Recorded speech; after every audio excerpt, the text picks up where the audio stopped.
안녕하십니까. 쏙쏙닷컴의 윤쌤 윤태정입니다. 사전에 제가 예고했다시피 간지나게 대학교 면접 보기 4탄에서 5탄입니다. 5탄 쪽부터는 정말 제가 생각하고 있는 주관적인 내용들이 상당히 많습니다. 또한 반사회적이라고 제가 계속 강조하고 있잖아요. 얘기는 무슨 얘기냐면 이 시사성을 다루다 보면 어떤 정치나 경제나 이런 부분들을 저희들 말로 좀 속된 말로 안 깔 수가 없어요. 근데 이를 까다 보면 사실은 어떤 진보적이다 어쩌다 해가지고 어쩌면 제가 폭탄을 맞을 수도 있거든요. 그러나 어쩔 수가 없어요. 가장 중요한 거는 제 생각도 중요한 게 아니고 저한테 뭐라 하시는 분들, 저한테 악성 댓글을 다시는 분들한테도 별 중요한 건 아니잖아요. 무슨 얘기냐? 내가 대학을 들어가고 내가 취직을 해야 되고 이런 부분들이에요. 그렇다면 심사관, 면접관이 마음에 드는 대답을 드릴 수밖에 없는 거거든요. 그렇다 보면 너무 반사회적인 얘기도 해야 될 수도 있고 사회적인 얘기도 할 수 있어야 됩니다. 그럼 결국에는 무슨 얘기? 앞에서는 무조건 까면 안 돼요. 큰일 나죠. 거기서 좋게 있는 얘기를 해야 됩니다. 그런데 반사회적인 얘기를 안 한다는 얘기는 문제점을 발견할 수 없다는 얘기예요. 그럼 사회적으로 간다는 얘기는 무슨 얘기냐? 해결을 한다는 얘기죠. 반사회적 감정을 가지고 문제점을 제기를 해주고 사회적 감정을 가지고 해결을 해야 된다는 그런 포인트를 주기 위해서 제가 이 말을 계속 반복했던 것입니다. 우리 친구들 한번 공지사항 한번 다시 한번 읽어보시고요. 자, 제가 앞쪽에서 1탄부터 4탄까지 말씀드렸던 것처럼 어떤 형태냐. 기본 구조는 기본 구조를 가진다. 기본 구조에서는 전제, 예, 결론의 형태를 가진다. 즉 전제는 자신이 주장하고 싶은 말을 꼭 집어서 말을 하고요. 그 예를 들어주고 결론을 내려주는 것이다. 이 정도 앞에서 보시면 그만 아실 수 있을 것 같고요. 지금 제가 이제 주안점을 두고 이제 설명할 부분이 사실 이 부분들이에요. 이 부분 뭐냐면 주어진 주제를 읽고 쓰는 논술의 구조. 즉 인터뷰의 기술이거든요. 제가 보여드리는 인터뷰는 한 500자 정도가 될 거예요. 500자 정도 될 텐데 여기다 이그샘플만 한두 개씩만 달린다면 1000자에서 2000자까지도 거뜬하게 넘어갈 수 있을 겁니다. 보통 논술 시험이 보통 2000자 정도 되지 않나요? 많으면 4000자까지 하긴 하더라고요. 하지만 여기서 이그샘플로 몇 개를 더 다느냐에 따라서 얘기는 더 달라질 겁니다. 자, 그래서 주어진 주제를 읽고 쓰는 논술의 구조는 먼저 개념을 잡아라.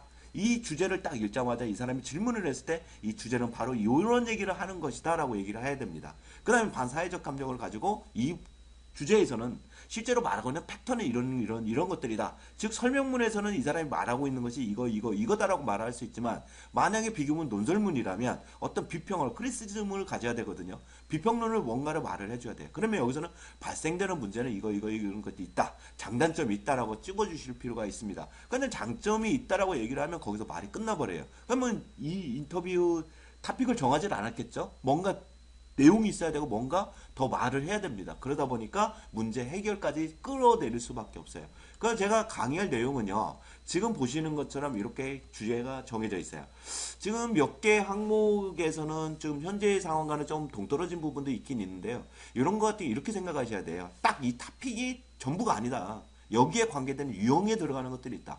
자, 1번 제가 샘플로 보여드릴 부분이 고령화 문제에 대해서 어떻게 생각하십니까? 이 문제에 대해서 제가 얘기를 하는데요. 사실 고령화 문제는 저출산 문제하고 청년 실업 문제, 그 다음에 요즘 대두되고 있는 5년 기한, 연장 기한 아시죠? 그 정년 퇴임에 대해서 이런 것들이 하나의 묶음으로 같이 나와져요. 그래서 고령화 문제에 대해서 완벽하게 이해를 하셔야 되고요. 지금 현재 고령 문제, 저출산, 청년 실업 문제, 사실 고령화 문제하고 청년 실업 문제는 상반되는 개념이거든요. 사실은요. 밥그릇이 예를 들어서 밥이 한 그릇이 있다고 있을 경우에 노인들을 더 먹게 시간을 줘야 되는 건가? 아니면 자라는 우리 청소년들한테 지금 현재 청년들한테 더 기회를 줘야 되는가? 사실 어떻게 보면요. 동전의 양면성 같은 거예요. 저의 생각 같은 경우는 어느 쪽을 편을 들지 않겠지만 저 같은 경우는 우리 청년들한테 기회를 더 줘야 된다라는 게 제 생각입니다. 저는 개인적으로는요, 어른들보다는 사실 어린 아이들을 굉장히 좋아하기 때문에 저도 나중에 이제 고아원을 좀 하고 싶고 막 그래요.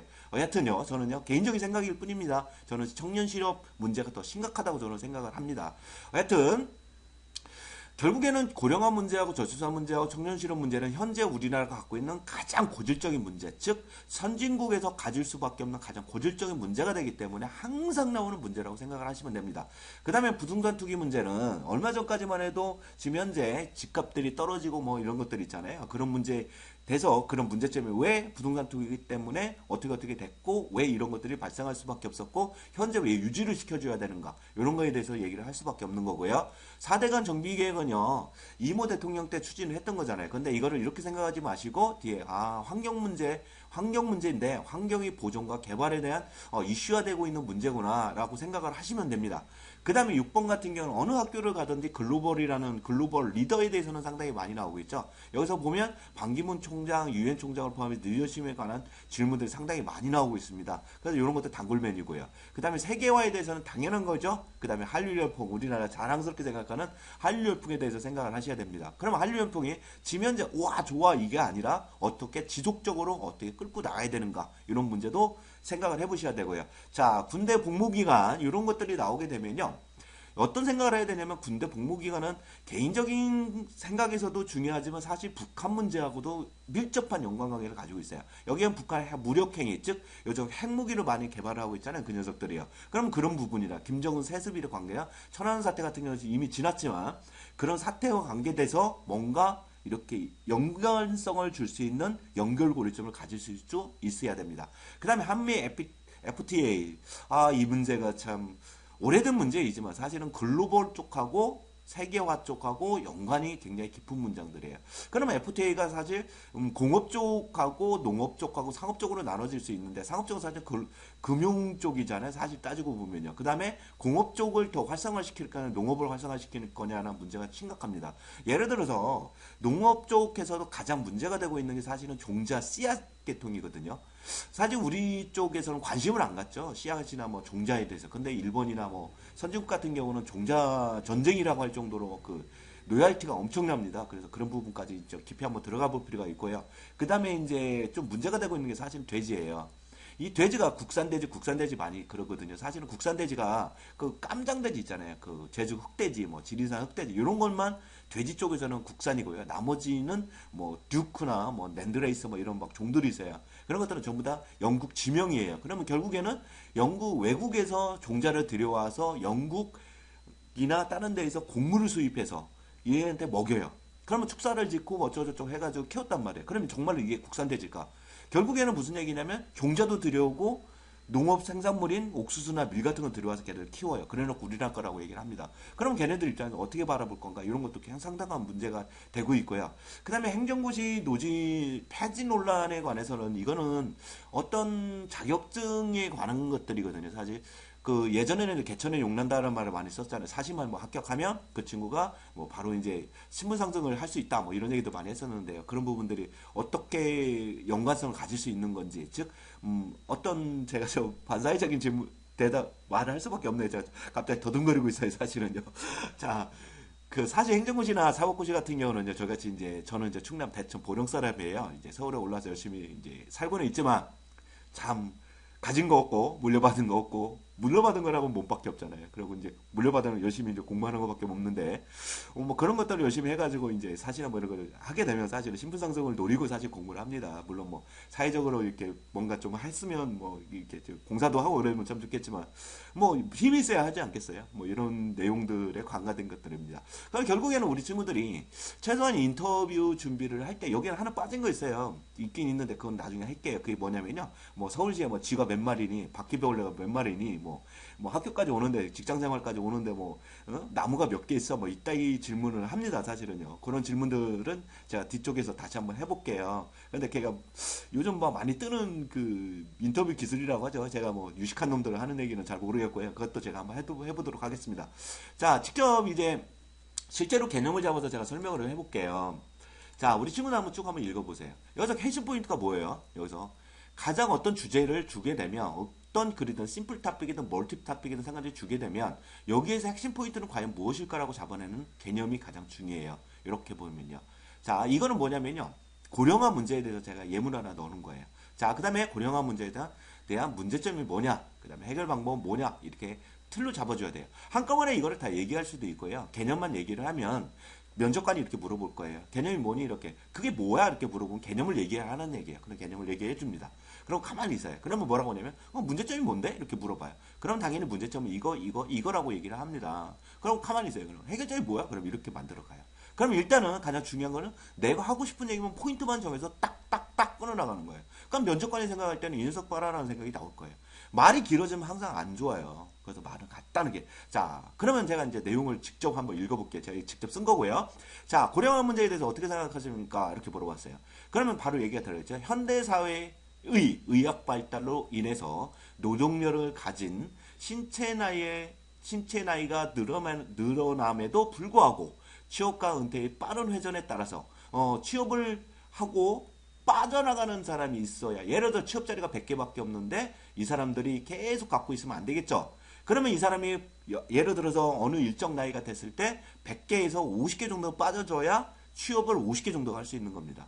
그런데 취업과 은퇴의 빠른 회전에 따라서 신체적 노동력과 직접 능력을 가졌음에도 불구하고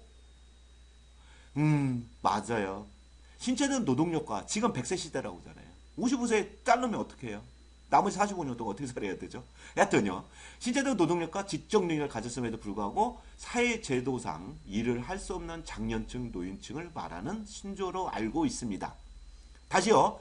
현대사의 의학 발달로 인하여 노동력을 가진 신체 나이가 늘어났음에도 불구하고 취업과 은퇴의 빠른 회전에 따라서 신체적 노동력과 지적인 능력을 가졌음에도 불구하고 사회적 제도상 일을 할 수 없는 장년층, 노인층을 말하는 것이 바로 노인 실업 문제다. 이렇게 생각을 하시면 됩니다. 자, 그러면 가만히 있어요. 그러면 문제점 뭐라고 생각하니? 이렇게 물어볼 거예요. 그러면 현대사의 빠른 급변하는 시대적 요구에 새로운 인력을 끊임없이 요구하게 되고 체계화된 경영 방침은 소수의 전문가 집단에서 보다 뛰어난 인력만을 요구하게 된다. 이 얘기는 무슨 얘기냐면요. 예전에는 부서에 부서장이 한 명이 있다면 그 밑에 예를 들어 부장급이 있다면 과장급도 있고 차장급도 있고 거기에 대리급도 있고 주임급도 있고 평상급도 이렇게 있었어요. 그럼 예를 들어서 7명에서 10명까지 팀을 이루게 되겠죠. 이렇게요.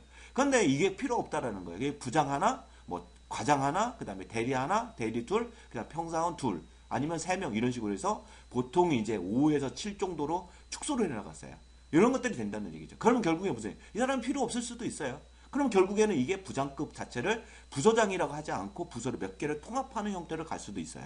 이런 부분들을 얘기를 하고 있는 거예요. 그럼 결국에는 기업에서는 어떻게 돼요? 돈을 조금 들이고 사람을 조금 쓰고 유능한 사람들을 뽑아서 자기들이 경영을 하겠다는 얘기예요. 그 얘기를 말씀드리고 있는 거예요. 그럼 무슨 얘기는 인력이 끊임없이 요구하게 되고 체계적 경영 맞춤은 소수의 전문가 집단에서 보다 뛰어난 인력만을 요구하게 된다. 이 얘기는 무슨 얘기예요? 젊은 애들, 일 잘하는 애들.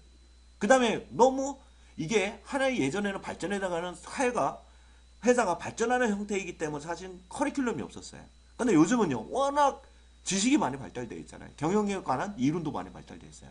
워낙 똑똑하거든요. 그럼 사람이 필요 없다는 얘기예요. 그래서 뛰어난 인력만 구축을 하게 되겠다는 얘기죠. 그런 결국에 취업과 은퇴라는 부분에서 굉장히 난해한 문제가 발생하게 되는 겁니다. 이해되시죠? 자, 해결점은 과연 무엇일까요? 간단히 생각하면 많은 신체적 노동력을 요구하지 않는 지적 능력만 요구하는 직업 창출을 해야 된다. 솔직히 말도 안 되는 소리입니다. 말도 안 되는 소리지만 우리는 똑똑한 사람들이고 정직한 사람들이고 뭔가 이렇게 학문에 열정이 넘치는 사람들이잖아요. 그러니까 어쩔 수 없이 교수님이 원하는 대답을 해줘야 돼요. 무슨 얘기냐? 신체 노동력 나가다 노가다 뛰고 막 힘든 일 말고요. 그 사람들 경험 많잖아요. 우리 장년층 노동인들 경험이 많으니까 지적 노동력을 요구하는 직업 창출을 해줘라. 앉아서 일할 수 있는 것들, 간단하게 얘기할 수 있는 것들, 전문가적, 즉 어떤 지적력 소양을 요구하는 직업 창출을 해주는 것이 맞다. 좀 더 구체적으로 생각해 보면 무조건 사회적 측면에서 보상하고 보호하기보다는 신체적 노동력에 맞는 직업 분류와 지적 노동력에 맞는 직업 분류를 세분화시켜서 이루어질 필요가 있다 이렇게 얘기해요. 무슨 얘기냐면 복지사회가 되게 되면 예를 들어서 저는 이거 안 깔 수가 없어요. 욕하지 마세요. 국민연금관리공단이라는 게 있잖아요, 솔직히. 열심히 돈 벌어서 제가 정확히 기억이 안 나는데 9.2%인가 9.4%를 떼갑니다. 100만 원 버는 사람이요. 9만 2천 원을 내야 된다는 얘기예요. 그럼 결국에는 4.6% 회사에서 4.6% 정도를 가져가고요. 내주고요. 본인이 4.6%. 그러면 결국에 100만 원 정도 버는 사람이 4만 5천 원을 내야 된다는 얘기예요. 그러면 이거를 한 30년 버요.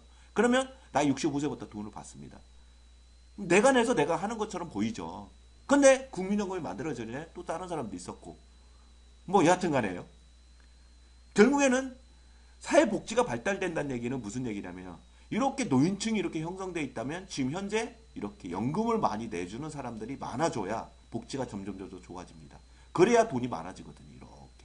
그래야 사회복지를 해나갈 수 있어요. 사회복지라는 건 결국엔 내가 늙어서 돈을 받는다는 것보다는 내가 아이를 낳아서 아이의 유치원비라든가 교육비라든가 뭐 이런 것들 있잖아요. 그런 것들을 또는 식생활에 관계된 것들, 주택과 관계된 것들을 보호를 받아주고 어느 정도까지 해준다는 얘기예요. 그럼 결국에 무슨 얘기냐면 제가 깊은 얘기까지 할 수는 없지만 연금이 많다. 즉 결국에는 복지에 관한 투자가 많다는 얘기는 무슨 얘기냐면 젊은 사람들이 많이 벌어서 많이 내줘야 된다는 얘기. 이 사람들이 냈다시피 내고 또 내고 내고 또 내고 내고 또 내고 그래서 이 돈이 많아져야 돼요. 이렇게 돈이 많아지면 복지 사회가 좋아지는 거예요. 결국에 무슨 얘기냐. 청년들이 취업을 해서 열심히 돈을 내줘야 장년들을 보호해 준다는 얘기예요. 물론 자기들이 내서 우리가 일반적으로 생각할 때 자기들이 냈으니까 자기가 받아가야 되겠죠. 그거 당연한 거예요. 근데 세상이 그렇지는 않더라고요. 예. 세상이 그렇지 않습니다. 예. 참 슬픕니다. 서글픕니다. 여하튼 여기서 포인트는 뭐느냐. 포인트는 바로 무조건 사회적 측면에서 보상하고 보호하기보다는 신체 노동력에 맞는 직업 분류와 지적 노동력에 맞는 직업 분류를 세분화시켜주는 게 좋다. 어디서? 국가에서. 이거에 대한 거는 뭐냐면요. 솔직히 말도 안 되는 소리예요. 제가 솔직히 말씀드리지만. 하지만 우리는 어떤 학생들이라고 해요? 착하고 똑똑한 학생들이잖아요. 그 사람들 원하는 대답을 해줄 수밖에 없어요. 알고는 있지만 왜 반사회적인 거로 생각을 해줘야 되느냐? 왜 깔 수밖에 없느냐? 유두리가 생기기 위해서요. 이 사람들이 만약에 이렇게 좋게 얘기를 했음에도 불구하고 이 사람들이 덤비는 경우가 있어요. 한번 덤벼봐 하고요. 그러면 날카로운 질문이 들어올 수 있거든요. 그때 대처하기 위해서 반사회적인 대화를 할 수밖에 없습니다. 여하튼요, 요거 한번 많이 읽어보시고 나서 여기에 나쁜 측면도 한 번 정도 생각을 해보실 필요가 있습니다. 자, 여기까지 짧게나마 제가 샘플을 하나 해봤고요. 자, 다음 시간까지 안녕히 계십시오.